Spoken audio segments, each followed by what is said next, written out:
The opinions expressed in the following program are not necessarily those of Eastlink TV, its sponsors, or partners.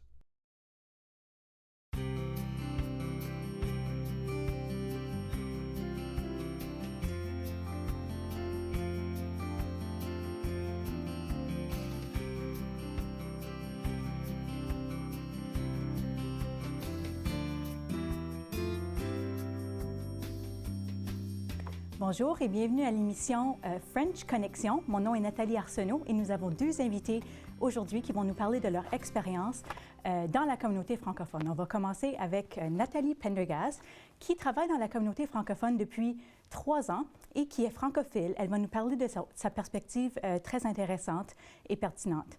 Donc, Nathalie, bonjour. Bonjour. Comment ça va? Ça va très bien, merci. Super, on est vraiment content de t'avoir sur l'émission aujourd'hui. Ah, je suis contente d'être là. Donc, est-ce que tu pourrais peut-être te présenter à la communauté pour ceux qui ne te connaissent pas et parler un peu de qui tu es? Ah oui, OK. Ça fait 3 ans que je travaille à la porte-parole des Acadiens et francophones de l'île de Prince-Édouard. Oui. Je travaille uniquement dans un environnement uniquement francophone. Je parle l'anglais très rarement au travail. Cependant, je suis un francophile, donc mon français est tout le temps en développement. Oui. Donc, ça fait... C'est très bon. Merci, merci. J'ai commencé à apprendre à l'âge de 12 ans, vraiment. Oui. Comme tout le monde à l'île, à mon temps, comme dans les années 90, a commencé à apprendre à l'âge de 9 ans, si tu n'étais pas en immersion. Donc, moi, je n'étais pas en immersion à cet âge-là, donc j'ai commencé à apprendre à 9 ans. Mon français, c'est pour ça que j'ai un accent en anglais, un accent anglophone quand je parle en français. Mais on est vraiment content de t'avoir dans la communauté. Tu es vraiment un atout incroyable et tu fais beaucoup de belles choses pour la communauté. Donc, c'est bien de t'avoir si bien intégré. Donc, est-ce que tu peux nous parler un peu de comment c'était pour toi en tant qu'anglophone? Tu as 2 parents anglophones et tu as appris le français quand même, comme tu dis, à l'âge de 9 ans. Alors, comment ça s'est passé pour toi? Comment as-tu vécu ça? Well, j'étais très chanceuse parce que mes parents sont... OK, ma mère est écossaise, comme elle est descendante. Ça, c'est sa patrimoine. Puis mon père, il est irlandais. Oui. J'ai aucun goût de sang, c'est ça que je dis, francophone dans mon corps. Cependant, mes parents les deux sont des profs, donc ils ont reconnu à un jeune âge la valeur ajoutée de la francophonie à l'île, puis être bilingue, tout ce que ça donne à la vie. Absolument. Ils ont commencé à suggérer à nous, les 3 enfants, de poursuivre nos études en français à l'âge de 12 ans, parce que c'était offert comme il y avait une ouverture à l'immersion tardive en 7e année. Et ça, c'était une composante, une chose qui a provoqué ma décision de poursuivre mes études en français. Puis l'autre élément, c'était le fait que j'ai des cousins acadiens. C'est Robert Pendergast puis sa famille. Ils sont pas mal connus à l'île parce qu'ils font plein de belles choses. Avec le fait que j'étais exposée à cette famille acadienne dans ma propre famille, ça m'a... Je sais pas, j'ai juste vu comment ils étaient et le fait qu'ils parlaient très bien le français. Et ça t'a inspiré. Oui. Tu voulais aussi devenir, faire partie de cette culture, de cette communauté-là. Exactement, c'était intéressant pour moi. Est-ce que tu as eu des défis aussi à apprendre le français comme ça, à l'immersion? Oui, en fait, c'est drôle parce que je ne sais pas si c'est comme ça pour toutes les écoles anglaises, mais moi, j'étais à Elliott River Elementary et c'est à Cornwall, IPE. Puis, c'était très mal vu à l'école d'aimer le français, comme si tu étais enthousiaste d'apprendre ton français. Oui. À l'école, c'était vu comme, je sais pas, c'était pas chouette. C'était vu comme, OK, tu es un peu nerdy. Un peu à l'écart, oui. Oui, ouais. c'était comme si j'étais dans le garde-robe comme fan de français. Mais j'avais une meilleure amie qui aimait le français autant que moi, puis on a toujours fait nos devoirs ensemble, puis il y avait beaucoup de pression de ne pas démontrer que tu aimes le français, que tu as fait tes devoirs, que tu aimerais avoir des bonnes notes en français. Donc, on a toujours comme gardé cela comme secret. Je peux te raconter une histoire si tu veux. Oui, absolument. OK. On veut l'entendre. À l'école, en 4e année, c'était la première année où on a commencé le français de base. Oui. Tous les gars dans la classe, ils ont toujours moqué le professeur comme pauvre femme. Puis moi, j'ai adoré cette prof-là. Puis moi, je voulais toujours impressionner le professeur avec mes études de français. Et un jour, les gars dans la classe ont planifié avec les autres élèves avant le début du cours, d'être muette pendant toute l'heure de français. Et le monde a décidé de juste rien dire, rien répondre au prof pour tanner le prof, pour comme frustrer le professeur. Et ça, c'est vu comme, oui, ça serait une blague drôle et t'es pas chouette si tu fais pas ça, si tu nous joignes pas. C'est ça. So, moi, je voulais être comme les autres, mais je voulais pas compromettre mes études de français et je voulais pas blesser le professeur parce que j'ai beaucoup aimé le français. Donc, je me sentais très malade parce que je voulais... Prise entre les deux. Oui. Oh mon Dieu, c'était vraiment un dilemme difficile. Un gros dilemme, oui. Et puis maintenant, tu as surpassé tous ces obstacles-là et tu parles français et tu travailles en français. Oui. Donc, ça va bien maintenant. Tu as même un enfant qui va à la garderie en français maintenant. Oui. Donc, c'est vraiment beau à voir. Est-ce que tu as d'autres choses que tu aimerais partager par rapport à pourquoi est-ce que ce serait important de continuer à vivre en français et maintenir le français à l'île du Prince-Édouard? Oh oui, à l'île, mais juste, moi je pense que ta vie personnelle est très liée à la politique, la politique en général. Oui. Donc moi je dirais que si je peux répondre juste de façon personnelle, moi je suis très très contente d'avoir un fils qui suit ses études en français, puis j'ai un deuxième enfant exactement. qui vient. Je suis enceinte maintenant et juste, c'est comme un rêve pour moi d'avoir deux enfants, d'avoir mes deux enfants adoptés par la communauté acadienne à l'île et je trouve que c'est la meilleure chose que j'ai fait dans ma vie. C'est vraiment beau. Merci beaucoup, Nathalie. Ça fait vraiment plaisir d'entendre ton expérience. Donc, on est vraiment content d'avoir pu partager. Puis, on va terminer là pour l'instant, mais on va revenir dans quelques minutes et avec un autre invité. Merci.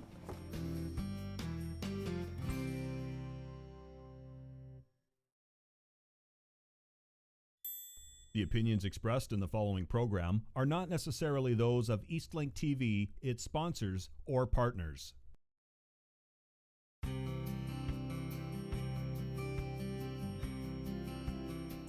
Et bienvenue à l'émission French Connection. Nous avons un autre invité, Robert Pendergast, qui est un grand chef acadien. Donc, on va parler de sa perspective comme francophone acadien ayant grandi à l'île du Prince-Édouard. Donc, bonjour Robert. Bonjour Nathalie. Comment ça va? Ça va bien, je suis fier d'être invité. On est vraiment content de t'avoir. Merci. Donc, vous avez tous les deux des expériences très intéressantes, les Pendergast. Donc, parle-nous un peu de vous. Qui êtes-vous pour ceux qui peut-être ne vous connaissent pas très bien? Est-ce que vous pouvez parler un peu de vous? Oui, bien sûr. Je suis, pour beaucoup de gens, un homme, un gars qui travaille en cuisine professionnelle avec des projets typiques et des projets un peu plus intéressants, bizarres, artistiques et culturels. C'est bien. Mais à l'intérieur de moi, je suis toutefois un jeune Acadien de l'ouest de l'île et donc c'est une région où l'histoire des Acadiens est un peu différente. Et jusqu'à l'âge de 5 ans et demi, 6 ans à peu près, j'ai entendu du français chez Mémé et Pépé. Et je connaissais des mots comme parent, mais je n'avais aucune idée c'était quoi le sens de ces mots. Et donc, j'ai commencé en immersion française et au tout début, c'était vraiment une histoire qui rattachait un peu à la francophonie ici à l'île, de notre coin au moins, parce que c'était là où le français a commencé à revivre un peu. Maintenant, il faut que j'ai une vision de qu'est-ce que c'est la francophonie pour moi. Et donc, j'essaie de garder une idée simple, comme si la francophonie est une maison. J'ai passé beaucoup de temps dans la cuisine. D'accord. Mais il y a beaucoup de gens de passage dans la cuisine, comme partout à l'île. La cuisine est un centre d'émotion, Oui. centre de langue, rassemblement. de jeu et bien sûr de nourriture. Oui. Le salon, si jamais il y a cette place en cuisine pour tout le monde, il reste en cuisine. Mais sinon, une maison de francophonie, le salon, il faut aller se répandre là-dedans. Et souvent, c'est plutôt le parler des questions et des réponses politiques Oui. ou des grandes idées ou la vraie visite, la parenté de l'extérieur. Oui, c'est ça. Et c'est là où on ouvre le salon. Oui. Et la même image de maison, j'essaie de garder mes fenêtres ouvertes. C'est ça, en tant que possible. D'être toujours ouvert de plus en plus. Et vous avez quand même évolué par rapport au français parce que vous avez dit que vous avez appris le français dans votre enfance, à l'immersion à cette époque-là, parce qu'il n'y avait pas l'école française nécessairement. Et là, maintenant, vous utilisez le français. Pourquoi est-ce que c'est important pour vous de parler le français et continuer à maintenir cette langue-là? C'est une belle question et il y a plusieurs réponses. Donc, dans ma vie, j'ai toujours été une personne qui pensait beaucoup et qui essayait de comprendre un peu ce que moi je pense par rapport à ce que les autres gens pensent. Et je me suis rendu compte que la langue française, qui existe pour moi depuis ma jeunesse, et que j'ai travaillé beaucoup là-dedans, pour garder, pour développer. À chaque fois que j'ai pu vivre dans un autre milieu, j'ai toujours trouvé des francophones, des activités sociaux. Et j'ai toujours développé un genre de réseau, une communauté francophone pour moi dans ces endroits-là. Un très bon exemple, c'est que l'an dernier, je suis allé à Ottawa. Et donc, ma vision à Ottawa, au cas où, un an ou plusieurs années, si on restait là-bas, je voulais avoir un réseau d'amis ou d'activités francophones. Donc, j'ai cherché à faire des cours en sommellerie. Ah oui. Et donc, c'était avec un organisme qui a un très beau nom, l'Amicale de la sommellerie du Québec. Ah oui. Donc, c'était comme un genre de succursale à l'Outaouais. Oui. Là, oui, j'ai rencontré 2-3 personnes qui sont restées amies. On va garder quand même le contact ou connexion. Oui, exactement, la connexion. Donc, ça vous a ouvert les portes un peu partout où vous êtes allé, ainsi qu'ici, vous trouvez ça important aussi au niveau de votre culture et votre héritage. Oui, et en plus, des moments donnés, je me suis rendu compte, et il aurait fallu peut-être que quelqu'un me le dise quand j'étais jeune, mais je trouve la langue ou les langues quand même assez faciles. Oui. Donc, j'ai vécu un certain temps en Pologne et j'ai appris beaucoup de polonais. Ah, ça vous a aidé à apprendre d'autres langues, vous dites, d'avoir le français? Surtout dans les mots pour la cuisine ou pour la musique ou les activités culturelles. Et voyage aussi. J'ai eu la chance de voyager un peu partout en Scandinavie. Là, j'ai vite appris des mots comme skål. Ah oui. Donc, mais à chaque endroit, j'ai trouvé que c'est pas difficile de chercher un peu la langue. Oui. Ce qui est plus difficile des fois, c'est qu'à un moment donné, on se rend compte que les gens se fient à nous. Oui. Et donc, on commence à voir un peu les vraies personnes. OK. Donc, je suis gêné des fois que j'ai seulement le français et l'anglais. Ah oui. Parce que j'aurais aimé. Et je vise à avoir un peu plus de langues. L'espagnol, je m'intéresse. Ben l'italien. Oui, pourquoi pas? Oui. Je veux dire, il y a tout un monde de possibilités. On ne va pas se limiter à 2 langues. Et puis, on est chanceux d'avoir les 2 langues ici au Canada, puis même à l'île du Prince-Édouard déjà. Oui. Donc, est-ce que... donc là, maintenant, vous avez une fille qui va à la garderie en français à Charlottetown. Pourquoi vous trouvez que c'est important qu'elle continue son parcours ou son éducation en français? Oui, ben, au tout début, on a maintenant une fille qui a presque 4 ans et on a donné le nom Béatrice avec l'accent. Donc, très francophone, pour nous autres, c'est un bon rappel qu'on aimerait qu'elle soit ouverte aux langues, aux cultures, aux expériences différentes un peu. Et on aimerait aussi avoir la possibilité de partir en sabbatique ou en voyage ensemble. Donc, avec un enfant, c'est toutefois très possible. Et donc, on aimerait qu'elle ait, elle soit chargée d'une langue de plus. Et peut-être, quand on a la chance de voyager, c'est sûr que c'est elle qui va apprendre le plus vite. Oui, Donc, c'est ça. Les jeunes enfants, ça absorbe. Comme notre entraîneur. Ben oui, exactement. Elle pourra vous aider. Oui. Et donc, vous êtes quand même très actif. Vous participez quand même dans la communauté. Est-ce qu'il y a des choses, des activités culturelles auxquelles vous participez qui vous tiennent à cœur ou que vous trouvez importants?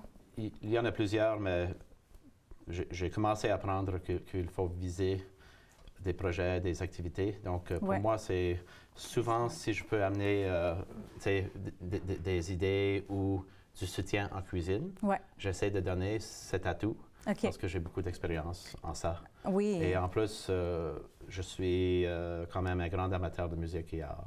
Oui. Donc, j'essaie de me rattacher à des activités qui vont me donner la possibilité d'être amateur et de visualiser ça. Et vous combinez le français avec la langue et la culture et la cuisine. Oui. C'est vraiment excellent. Merci beaucoup d'avoir partagé votre expérience. Donc, c'était Robert Pendergast. On va être ici de nouveau dans quelques minutes. Merci.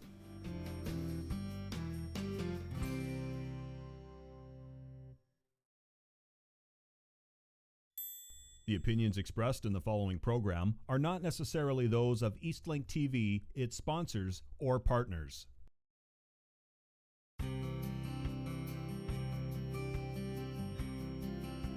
Donc, bienvenue à l'émission French Connexion. Nous allons poursuivre avec nos deux invités, Nathalie Pendergast et Robert Pendergast. On est bien chanceux de les avoir. Donc, on discutait tout à l'heure de votre connexion. Justement, moi, je ne savais pas quel était le lien Pendergast. Donc, vous êtes de la famille, vous êtes cousins, c'est ça? Oui. Deuxième cousin, je pense? Ça. Oui. Oui, donc, vous me disiez aussi tout à l'heure que vous discutiez, pas nécessairement en français, ensemble auparavant, et ça a évolué dans le temps. Parlez-moi de ça. Comment est-ce que ça a changé? Actually, moi, je pense que c'est tout à fait normal si tu connais la francophonie à Lille parce que c'était très isolé, puis c'était kind of comme une langue secrète ou quelque chose. Je ne sais pas si ça a du sens, mais anyway, so sa famille étant acadienne, comme sa mère est acadienne, puis il parle français à la maison avec elle et tout ça.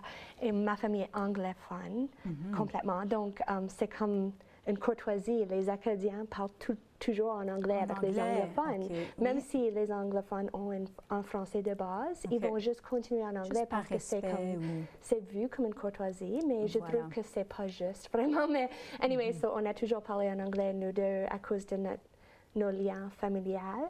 Mais tout de suite, maintenant, on se croise souvent dans la communauté acadienne aussi à Lille, pas juste dans les fêtes familiales, mais aussi dans les fêtes culturelles. Donc, on a un autre degré de connexion là-bas, de rapprochement, d'une autre façon avec. C'est sûr que c'est une belle expérience de renaissance. C'est comme en famille et amitié d'entendre parler un très beau français.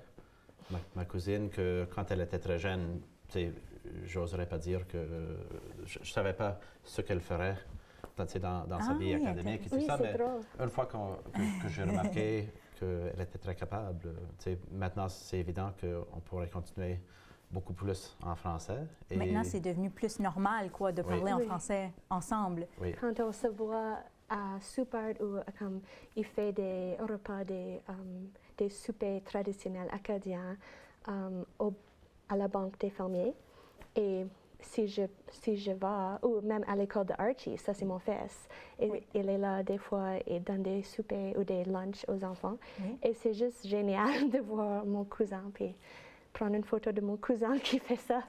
Et je suis fière. Vous êtes deux acteurs importants dans la communauté francophone, chacun de votre côté, puis vous avez la chance de vous côtoyer à l'intérieur de ça, donc c'est vraiment beau à voir. Donc, est-ce qu'il y a d'autres choses que vous aimeriez partager avec les gens qui écoutent aujourd'hui sur comment vous vivez votre francophonie? Est-ce que vous avez eu des obstacles ou est-ce que vous avez des choses que vous aimeriez donner comme conseil sur comment vivre en français à l'île du Prince-Édouard? En revenant à Lille, parce que je suis né à Lille, j'ai fait beaucoup de mes expériences de formation jusqu'à la 12e année à l'école, dans les écoles ici à Lille. Et ensuite, j'ai eu la chance d'étudier dans un autre endroit de la francophonie, c'était à l'Université Sainte-Anne. Oui. Donc, c'était un choix que j'ai pris. Oui. Et donc, à l'époque, j'avais aucune idée de ce que je voulais faire avec ma vie. Et je me suis dit, pourquoi pas aller étudier en français, parce que c'est une chose que j'aime et je pourrais rapporter ça avec moi. Oui. Donc, en revenant ici à Lille, ça m'a pris un certain temps, quelques mois, pour voir vraiment ce qui se passait dans la communauté francophone, mais ça m'a attiré. Oui. Et c'est sûr que là, j'ai trouvé des activités dans les carrefours de l'île Saint-Jean, Centre Belle Alliance, dans les écoles et les centres culturels, centres communautaires. Exactement. Et Nathalie?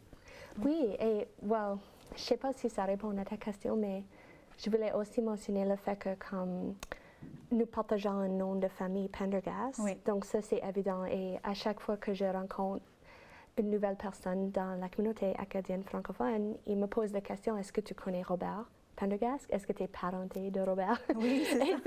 So, bien sûr, je dois dire oui, bien sûr. Puis tout de suite, je suis comme embrassée, puis juste acceptée tout de suite, comme c'est immédiat.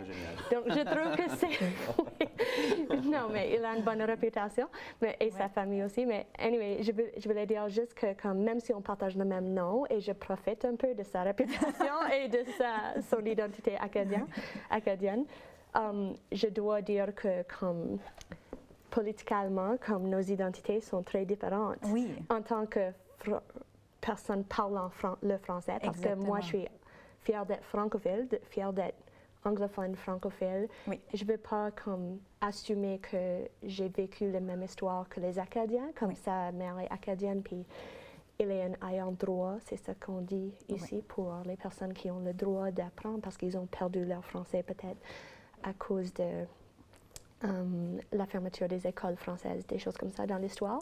Donc c'est ça, c'est compliqué, mais on a tous nous deux une francophonie personnelle à nous. Très différente. Un petit conseil aussi que je peux porter, et c'est peut-être une réflexion de mon personnage, c'est que je ne suis pas un perfectionniste, mais j'aimerais donner une valeur intéressante aux activités auxquelles je m'applique. Donc, j'essaie de donner une énergie spéciale, et c'est la même affaire s'il y a des gens qui voudraient découvrir un peu plus en français, c'est de poursuivre un cours ou écouter la radio des fois en français. C'est ça, des petites choses. Quand tu commences à mieux comprendre, écoute les nouvelles en français et essaie de voir un peu. Et trouve-toi un ami ou deux qui est plutôt francophone, donc découvrir un peu plus. Mais c'est ça, c'est comme tu disais, c'est de s'ouvrir, parce qu'un des objectifs de l'émission ici, c'est de faire connaître la francophonie auprès des francophiles et les gens qui s'intéressent au français. On n'est pas obligé de tout savoir, mais on peut en apprendre un petit peu ici et là et tranquillement s'intégrer dans la communauté, comme que toi, tu le fais si bien, et d'autres aussi. Donc, c'est vraiment des expériences super intéressantes. Est-ce que vous avez un dernier mot pour nos auditeurs? Il nous reste je peux très peu de temps. Trop sentimental, mais je voulais dire, quand tu as dit que comment on peut s'intégrer dans la communauté et commencer à parler le français, c'est juste comme je suis contente que comme pour moi c'était comme une vocation qui durait toute ma vie, mais pour mon fils, comme il n'aura aucun accent anglophone quand il parle en français, et donc ça c'est comme un accomplissement. Comme moi, je trouve que la prochaine génération va mieux en français que moi. Donc. Exactement. Et c'est ça l'objectif, c'est ça qu'on espère avec les nouvelles écoles et avec les centres communautaires, et que ça va continuer dans ce sens-là. Vous êtes des exemples de ça. Donc, on vous remercie vraiment énormément pour ces beaux témoignages, et bonne chance avec votre francophonie et avec vos enfants également. Merci à toi. Vraiment. Donc, ça termine notre émission pour aujourd'hui, l'émission French Connexion. Merci beaucoup d'avoir été à l'écoute. À la prochaine.